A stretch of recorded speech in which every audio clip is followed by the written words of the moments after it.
Hello students, I am again back with part 3 of chapter number 2, the expansion of British power. Students, I hope you all have seen part 1 and part 2 of this chapter. If not, do watch it. So dear students, till here we have completed everything in part 2. We'll start part 3 with civil service. Lord Cornwallis जो थे बच्चा, उन्होंने civil services को India में start किया था. क्यों civil services को वो इंडिया में लेके आए? For administration, for effective administration. वो चाहते थे कि जो एडमिनिस्ट्रेशन हो इंडिया में बहुत इफेक्टिव हो. इस वजह से वो सिविल सर्विसेज इंट्रोड्यूस किए. कहाँ पर? इंडिया में स्टार्ट किए. Lord Cornwallis started the civil services to effectively administer the companies territories in India. Company की जितनी भी टेरिटरीज हैं उनका प्रॉपर एडमिनिस्ट्रेशन, इसीलिए सिविल सर्विसेज लिया है. उन्होंने स्ट्रिक्ट रेगुलेशंस लगाए ऑफिशियल्स के लिए, उनकी सैलरीज को बढ़ाया, लिंक किया प्रमोशन को सीनियरिटी से.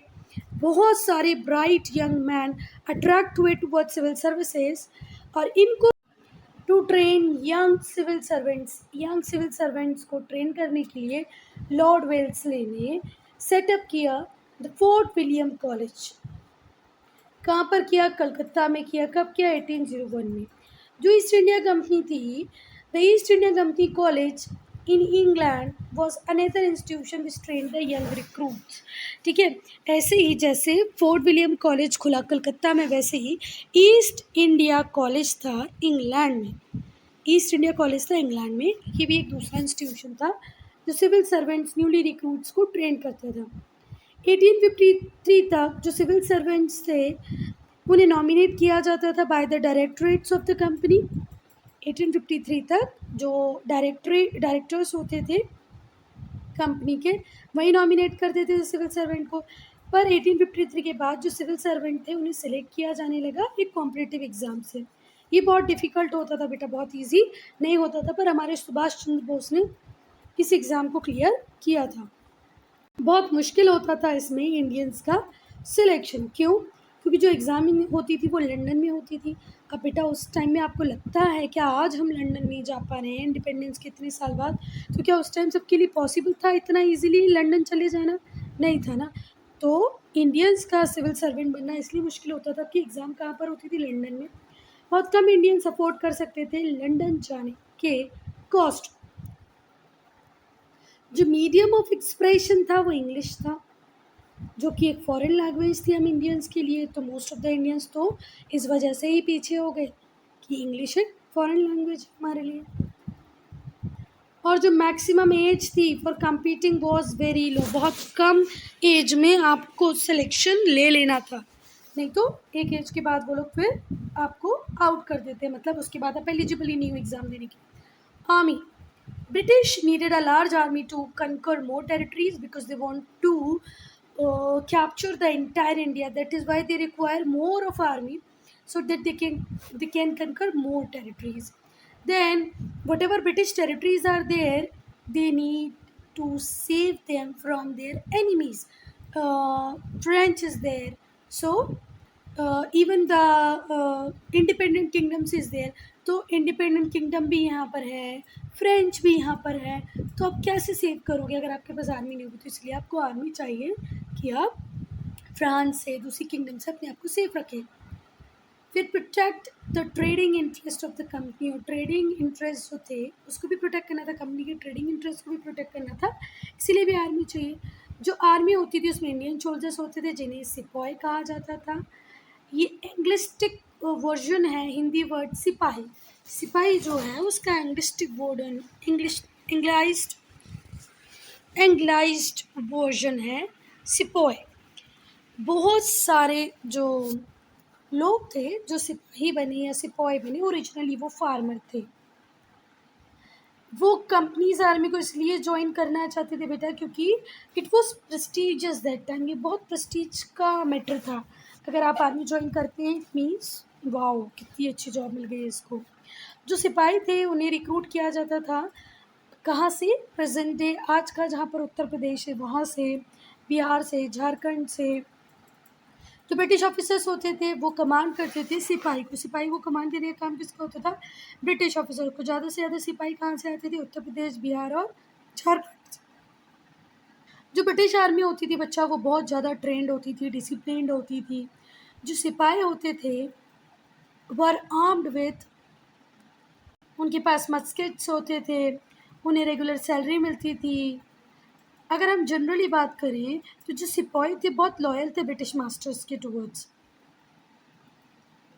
अब यहाँ पर स्टूडेंट एक वर्ड है मस्केट्स। मस्केट का मतलब क्या होता है? वो लंबी बंदूक नहीं आती थी पहले, ऐसी वाली जो ये है ना, उन्हें रेगुलर सैलरी मिलती थी। ये बहुत लॉयल होते थे ब्रिटिश मास्टर्स के। बहुत कॉन्शियस होते थे अपनी कास्ट और रिलीजन को लेके। British found this out in 1857। Britishers को 1857 के पहले पता ही नहीं था भाई कि कास्ट और रिलीजन का इतना इंपॉर्टेंट रोल है सिपाहियों के बीच में। व्हेन द सिपाही रिवोल्टेड अगेंस्ट द कंपनी, कब ये ब्रिटिशर्स को पता चला? जब फर्स्ट वॉर ऑफ इंडिपेंडेंस हुआ या रिवोल्ट ऑफ 1857 हुआ, जिसमें झांसी की रानी थी, मंगल पांडे थे, है ना। ये हम पढ़ेंगे लेसन 6 में। पुलिस पुलिस पुलिस पुलिस क्यों चाहिए थी भैया? ब्रिटिश को एफिशिएंट पुलिस फोर्स भी चाहिए थी लॉ एंड ऑर्डर को मेंटेन करने के लिए। जो लॉर्ड कॉर्नवालिस थे उन्होंने परमानेंट पुलिस फोर्स बना दिया इंडिया में। हर डिस्ट्रिक्ट में थाने बनाए, हर थाने में दरोगा होता, हर डिस्ट्रिक्ट में थाना होता और हर थाने का होता है एक दरोगा। टाउन और विलेज में कोतवाल होते, कोटवाल और हिंदी में कोतवाल बोलते हैं। एंड चौकीदार भी होते, कोतवाल और चौकीदार होते टाउन और villages. Later the post of district superintendent of police was created. इसके बाद में डीएसपी की जो पोस्ट होती है, डिस्ट्रिक्ट सुपरिटेंडेंट ऑफ पुलिस, वो क्रिएट की, जो पूरे डिस्ट्रिक्ट को देखता था। आर्मी की तरह ही पुलिस में भी इंडियंस को एक्सक्लूड किया हायर पोस्ट के लिए। जैसे आर्मी में हायर पोस्ट नहीं मिली इंडियंस को, वैसे ही यहाँ पर भी नहीं मिली। पुलिस जो थी बहुत ही एक इफेक्टिव फोर्स थी अंडर ब्रिटिश। ये सक्सीड किए, किसमें सफल हुए? In reducing the major crimes. जो क्राइम उस टाइम में हो रहा था वो बहुत कम हो गया, जिसमें से कि ठगी के केस बहुत ज़्यादा चलते थे उस टाइम में, ठगी कम हो गई। जो पुलिस थी कभी भी बहुत ज़्यादा पॉपुलर तो नहीं रही लोगों के बीच में।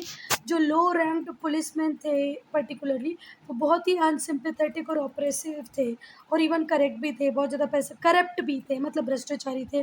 पैसा वैसा लेके कुछ भी करते थे, किसी को भी मारने लगते थे, बहुत ही अनसिम्पैथेटिक थे, ऑपरेसिव थे। कौन? जो लोअर रैंक के जो पुलिसमैन थे। जुडिशरी, जब तक ब्रिटिशर्स इंडिया नहीं आए थे तो जो इंडियंस थे वो लोकल कस्टम्स ट्रेडिशंस को मानते थे। For sometimes the British did not interfere in the existence. उस टाइम तो ब्रिटिशर्स ने कुछ भी नहीं कहा कि ठीक है जैसे चल रहा है चलने दो। फिर डिसाइड किया कि भैया हम तो वो लॉ इन लोगों के ऊपर भी अप्लाई करेंगे जो हमने यूरोप में बनाए हैं या जो यूरोपियंस फॉलो करते हैं। 2 सेट के लॉज बनाए। However, the existence of 2 sets of law created confusion. Hindus के लिए अलग लॉज, मुस्लिम्स के अलग लॉज, इससे कन्फ्यूजन क्रिएट हुआ। बंगाल रेगुलेशन 1793, बंगाल रेगुलेशन 1793 बताता है कि जो जस्टिस है वो रिटन लॉज पे बेस्ड होगा इंस्टीड ऑफ ओल्ड कस्टम्स। जो एज ओल्ड कस्टम्स उन पे नहीं होगा, रिटन लॉज के ऊपर जस्टिस होगा, रूल, ठीक है। So some of Indian tradition were written down in the form of laws, और इसी वजह से कुछ इंडियन ट्रेडिशंस को लॉ के फॉर्म में लिख दिया। इससे क्या हुआ? लॉ यूनिफॉर्म हो गया और इजी हो गया to enforce. Warren Hastings and Lord Cornwallis है, हाँ, Warren Hastings and Lord Cornwallis, इन दोनों ने मिलके बेटा प्रॉपर शेप दिया जुडिशरी को, ठीक है, जुडिशल सेटअप किया। इन्होंने सिविल कोर्ट्स बनाए जिन्हें दीवानी अदालत कहा गया, क्रिमिनल कोर्ट भी बनाए जिन्हें फौजदारी अदालत कहा गया। सिविल कोर्ट्स दीवानी अदालत, क्रिमिनल कोर्ट्स फौजदारी अदालत, ध्यान रखना बेटा इसको। डिस्ट्रिक्ट लेवल पे बना दिए गए। 1833 में a law commission was appointed. 1833 में एक लॉ कमीशन अपॉइंट कर दी गई जिसने इंडियन लॉज को कोडिफाई किया। इसी से बना इंडियन पीनल कोड और एस्टेब्लिश हुआ rule of law. It means equality before law is professed. क्या आई बेटा यहाँ पे? Equality before law, one law, एक ही नियम सबके लिए, ठीक है। This however was seldom practice, पर ऐसा प्रैक्टिस नहीं हुआ। जो यूरोपियंस और इंडियंस थे उन्होंने सेपरेट कोर्ट्स रखे। The Europeans and Indian continue to be tried in separate court में ट्रायल होता था इंडियंस का, यूरोपियंस का। जो ब्रिटिश थे वो इंडिया में आए थे ट्रेडर बन के, जल्दी ही वो कनकरर बन गए, उन्होंने जीत लिया इंडिया को। मिडिल 19th सेंचुरी तक British were the supreme power in India. 19th century तक तो ब्रिटिश सुप्रीम पावर बन गए थे। इंडिया का बहुत बड़ा पार्ट इनके कंट्रोल में था डायरेक्टली। जो छोटी छोटी किंगडम थी वो इंडिपेंडेंट जरूर थी, पर इनडायरेक्टली उन्होंने भी ब्रिटिश इन्फ्लुएंस को एक्सेप्ट कर लिया था। India was turned into British colony, और इंडिया ब्रिटिशर्स की कॉलोनी बन गया था। Students, I'm ending this video here only. If you have any doubt, any problem, to write in comment section.